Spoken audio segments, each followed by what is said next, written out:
Hi there! In this video, I will show you how best to drink our Acacia Gum Arabic first thing in the morning.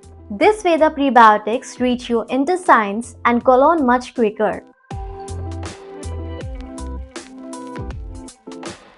You will need a completely dry cup and a cup of warm water. Add 1 tablespoon to the completely dry cup.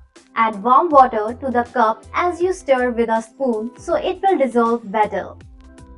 Mix it as quickly as possible. Enjoy the prebiotics in your stomach. We'll love this nourishment at the start of your day.